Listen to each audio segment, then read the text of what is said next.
안녕하세요. 사단법인 한민족생활문화연구회 상임이사를 맡고 있는 송준석입니다.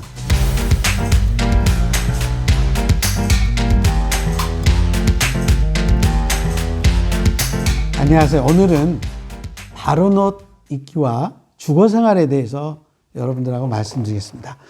옷이 날개란 말이 있습니다. 옷이 품위를 나타내는 말이겠죠. 사실 체온을 유지해줄 깃털도 털도 두껍도 없는 인간은 동물과 달리 뭐를 입습니까? 옷이라고 하는 걸 입습니다. 추울 때는 털옷을 만들어 입고요. 또 유용을 나타낼 때는 화려한 옷을 거치고 맹수로부터 배를 보호하기 위해서 가죽띠를 배로 두르고 다니기도 했고요. 때와 장소에 맞게 옷을 입고 사는 사람들은 만물의 영장으로 설 수 있는 조물주가 내린 특권입니다. 그러면 건강을 위해서 어떤 옷을 입어야 될까라고 하는 말씀을 좀 드리겠습니다. 인간은 몇 도를 유지해야 되죠? 36.5도의 체온을 유지해야 됩니다. 그 사계절이 뚜렷한 우리는 계절을 맞는 옷을 입죠. 봄과 가을에는 따뜻함과 신선해야 하는 무명옷이라든지, 여름에는 통풍이 잘 되는 삼배나 모시, 칡으로 만든 옷, 또 겨울에는 여러분 명주나 솜으로 두껍게 지어 입었습니다. 그 다음에 여성은 음의 기운을 땅에서 지기를 최대로 받기 위해서 펑퍼짐한 치마를 입었고, 그 다음에 남자는 양임으로서 상투를 틀어서 하늘의 양기를 받았습니다. 그래서 이제 기운을 빠져나가지 않도록 바지에는 댄님을 매가지고 체온을 맞추고 혈액순환을 돕게 했습니다. 이거는 많이 달라졌죠. 지금 이렇게 입은 사람은 없습니다. 근데 이제 제가 여러분들 이해를 잘 하라고 우리 조상들이 이렇게 입으셨다라고 하는 것을 말씀을 드린 겁니다. 여러분, 정자라고 하는 것은 체온보다 한 4도 낮을 때 활동성이 좋답니다. 그래서 조물주는 남성 생식기를 밖에 내놓아 더우면 늘어나 공기 접촉력을 높였고 온도가 내려가게 하고요. 그 다음에 추우면 오그라들어가지고 체온을 유지하게 했습니다. 그래서 청바지 입으면 어떻겠어요? 여러분, 멋은 있지만은 청바지도 좀 헐거운 청바지는 괜찮을지 모르겠습니다만 딱 달라붙는 청바지 있죠. 그런 것들은 생식기를 밀착시켜가지고 온도 조절을 막아가지고 정자 활동을 둔하게 합니다. 그래서 요새 젊은이들이 정자 수가 반으로 줄어든 원인이 옷에도 있다, 이렇게 하는 이야기도 있습니다. 또 그 하나의 원인은 또 뭐냐면 가공식품을 많이 먹어가지고 또 그렇다라고 하는, 생명력이 있는 음식을 안 먹었다는 얘기겠죠. 그런 것도 있습니다. 그 다음에 한복은 겨울에 내복을 입지 않아도 따뜻합니다. 그래서 넓은 품위 열을 갈무리해서 단열층을 만들어주거든요. 그렇고, 그 다음에 여름 옷은 이제 아주 성근 소재를 만들었죠. 그래서 통풍이 잘 됩니다. 살에 달라붙지도 않고 시원하고 그렇습니다. 그래서 삼배와 무명은 해독 작용도 한다고 그래요. 그런 것들 여러분 잘 아시겠죠. 그래서 여름에는 통풍이 잘 되는 옷을 입으셔야 됩니다. 그 다음에 여성은 습한 기운을 가지고 있어서 특히 통풍이 잘 돼야 되거든요. 그래서 겉옷은 치마에 속옷이 밑이 터진 가리 고쟁이를 여러분 입었어요. 그래서 공기가 잘 통하게 해서 생식기에 질병이 없도록 했죠. 근데 지금은 어때요? 삼각팬티라든지 팬티 스타킹, 무슨 거들, 그 다음에 레깅스 이래가지고 꽉 조이는 옷을 입지 않습니까? 그 다음에 또 바지도 여러분 딱 붙은 바지를 입으니까 산소가 들어가게 있어요, 없어요? 없단 말이에요. 그래서 암은 사실은 무산소 증식세포라고 이야기를 하잖아요. 그래서 옷차림이 어떻게 해야 될까? 산소가 통해야 되는데 그런 것들을 여러분 생각해 봐야 되고요. 그 다음에 이제 염색을 많이 하게 되면 두뇌와 이목구비에 장애가 올 수가 있거든요. 그래서 합성 화학 제품이 독이니까 좀 쓰지 말아야 되겠다. 그래서 저는 이렇게 합니다. 옛날에 한때 여러분 먹을 수 있는 화장품 이렇게 막 광고한 적이 있었는데, 먹을 수 없는 것은 바르면 안 됩니다. 그 다음에 옷이나 씻기 있을 때 반드시 천연세제 같은 걸 써야 돼요. 그래서 여러분들 옷에도 천연세제를 써야 깨끗하게 여러분 좋은 옷을 입을 수 있겠죠. 화학세제를 쓰면 문제가 좀 있습니다. 왜냐하면 피부 호흡도 하니까요. 옛날 사람들은 유방도 좀 헐렁헐렁하게 했습니다. 근데 보통 사업의 여자들의 젖을 먹으면서 항시 이렇게 개방이 되어 있었는데, 요즘 여성들은 젖도 짧게 먹이고 꽉 동여매가지고 미용적인 측면도 무시할 수는 없겠습니다만 움직일 수 없다 하니까 산소가 들어가지 못하니까 그것도 여러분 문제가 된다라고 하는 거를 좀 아시면 좋겠습니다. 그 옷이라고 하는 게 여러분 왜냐하면 품격을 보여주기도 하고 신분을 나타내주기도 한 방편이거든요. 그래서 조상들이 되게 일상생활에서는 평상과 나들이복을 입게 했고 그 다음에 품위를 했고 옷을 단정히 입고 경건망도 할 수 없도록 했거든요. 좋은 옷을 입으면 뭐가 되겠습니까? 행동도 아름다워지고 마음도 흐트러지지 않게 되거든요. 그래서 그런 측면에서 본다면 우리도 미적인 측면만 너무 미적인 측면을 제가 무시하라는 건 아닙니다만은 되도록이면 몸의 건강을 위한 재질, 그 다음 몸의 건강을 위한 형태의 어떤 그 패셔너블한 거를 좀 해야 되지 않을까. 너무 그냥 서양 흉내를 내고 따라가고 건강에 좋지 않는 거를 하는 것은 우리 죽음의 의식을 치르는 것과 같다. 이렇게 여러분 생각하시면 되겠습니다.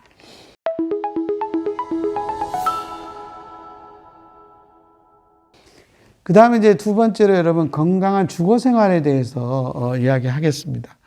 여러분들 이 집이라고 하는 거는 그렇잖아요. 생활의 공간이기도 하고 인간한테는 옛날에는 맹수의 침입을 막아내는 것도 했습니다.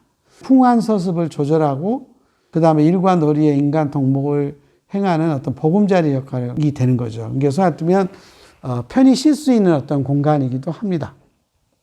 그렇기 때문에 집에서 사는 주거 생활이라는 것은 굉장히 건강에 큰 영향을 미치는 거죠.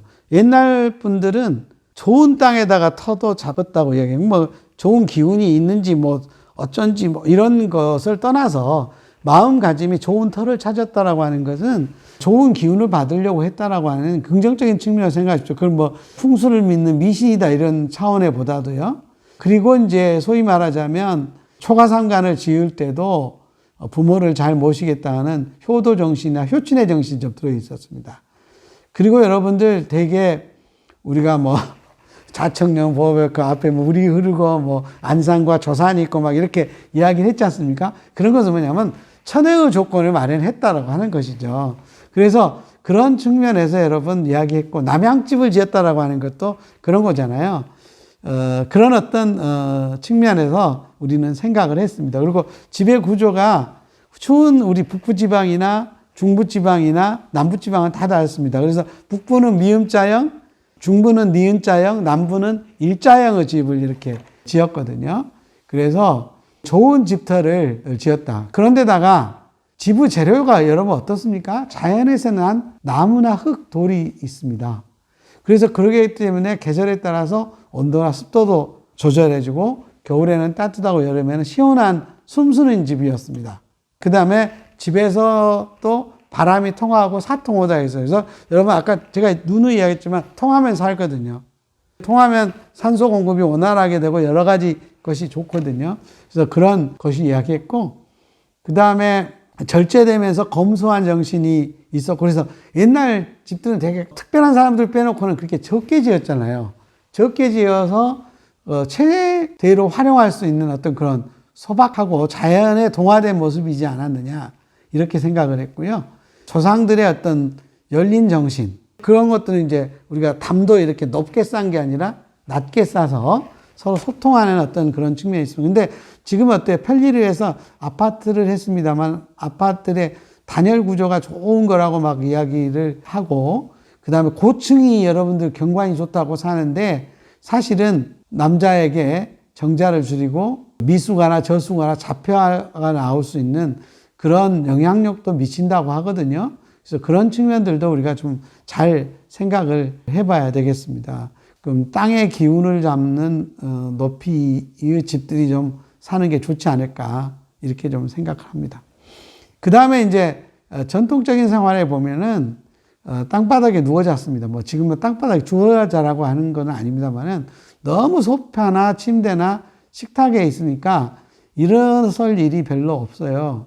옛날에 앉았다 일어섰다 하면은 단전에 힘이 들어가서 여러 가지 좋은 점도 있습니다.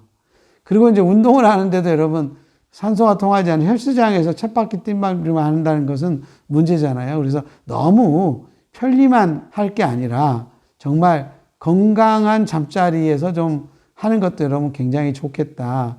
이런 말씀을 여러분들한테 좀 드리고 싶습니다. 그리고 건강한 식생활을 통해서 여러분들 우리가 주는 좀 기준표를 좀 말씀드리자면 우리 오곡밥 많이 먹자. 채소 위주의 식단을 좀 하자. 뿌리, 줄기, 잎을 다 먹고요. 그다음 발효식품을 좀 많이 먹자. 그다음에 열을 내는 살균력이 좋은 무, 생강, 마늘, 고추, 양파 이런 걸 좀 많이 먹었다. 우리가 근데 너무 흰쌀밥, 설탕, 수입 밀가루, 화학 조미료 이런 거 좀 먹지 말자. 그다음 커피, 콜라, 사이다 등 이런 좀 자제하자. 그다음에 가공식품 피하자. 그다음에 유전자 조작식품이라든지 수입 농수산물은 좀 우리가 많이 고려를 해봐야 되겠다. 그다음에 고기류는 좀 줄여야 된다. 먹지 않아도 좋습니다. 그러나 최소한의 우리 조상들도 마찬가지입니다. 이에 보면 여러분 이가 32개잖아요. 32개 중에서 고기를 묻는 송곳니는 4개입니다. 그러니까 8분의 2 이상을 먹으면 안 됩니다. 그 다음에 항생제가 많이 들어가 있고 성장 호르몬이나 방부제가 있는 고기는 아예 또 먹지 말아야 되겠다. 이렇게 생각을 하고 있습니다. 또 그 다음에 여러분 어떻습니까? 끓인 물, 뜨거운 음식, 기름에 튀긴 음식, 너무 찬 얼린 음식, 그 다음에 계면활성제가 있는 치약이라든지 화학세제가 있는 중화용품 쓰지 말아야 됩니다. 우리 어떻게 또 먹어야 되겠죠? 제철의 음식을 먹어야 되고 좋은 소금, 여러분 구운 소금이나 죽음을 되면 나트륨이 좀 줄어들잖아요. 그래서 그런 소금을 적절하게 좀 짜게 먹어야 되겠다. 그 다음에 생수는 여러분 하루 2리터는 2.5리터 정도 마시고 그 다음에 비타민C라든지 그 다음에 소식하고 그 다음에 좋은 소금으로 좀 이를 닦고 저도 이를 닦고 있습니다만은 60년 이상이 살도록 제가 썩은 이가 아직 없습니다. 그 다음에 의생활은 여러분 어떻게 해야 되냐? 좀 헐렁한 옷을 입자. 꽉 조인 속옷보다는. 그 다음에 천연 섬유 면으로 되는 우리 옷을 입자. 그 다음에 너무 굽 높은 신발 좀 신지 말자.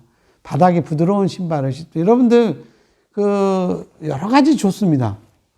신발에 어떤 자극적인 측면을 보고 특히 임신하신 분들은 딱딱한 신발이나 이런 거를 신으면 아이한테 영향력을 미친다는 걸 좀 알으셨으면 좋겠습니다. 그 다음에 화학소재 옷보다는 면으로 만든 헐렁한 좀 속옷을 입었으면 좋겠다. 그 다음에 머리 염색이나 화학 염료 좀 쓰지 말고요. 화장품이나 비누, 샴푸, 스프레이, 젤, 천연은 모르겠습니다만은 화공으로 되어 있는 건 좀 안 쓰면 좋겠다.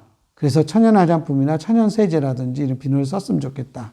이건 환경 문제도 여러분 영향을 미치지 않겠습니까? 우리가 쓰는 것들이 여러분 여러 가지 문제가 있기 때문에. 그 다음에 먹을 수 없는 건 바르지 말자. 그 다음에 여러분 어때요? 대맥을 자극하기 위해서 허리띠를 좀 졸라맸으면 좋겠다. 그 다음에 사는 생활은 어떻게 한다고요? 아파트 높은 집이나 앞이 막힌 집보다는 땅 기운이 통하는 낮은 층에 살았으면 좋겠다라고 하는 거고요. 소파, 침대, 자변기 이런 운동을 줄이는 생활은 좀 하지 말고 되도록이면 방바닥에 앉는 생활도 좀 하자. 그 다음에 꽉 닫고 사는 것보다는 햇빛도 좀 받아들이고 통풍도 좀 잘 되게 해가지고 산소 공급이 되는 걸 좀 만들자. 그 다음에 자연 재료로 된 집에 좀 살자.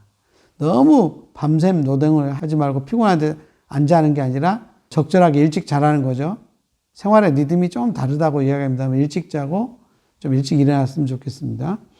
그 다음에 저는 사실 제 연구실을 오동나무 침상이나 오동나무 바닥으로 다 깔았습니다만은 오동나무 침상을 좀 쓰거나 아니면 오동나무 반달베개라고 이야기하죠.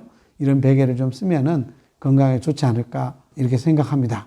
자, 오늘은 여러분들 여기서 마치겠습니다. 감사합니다.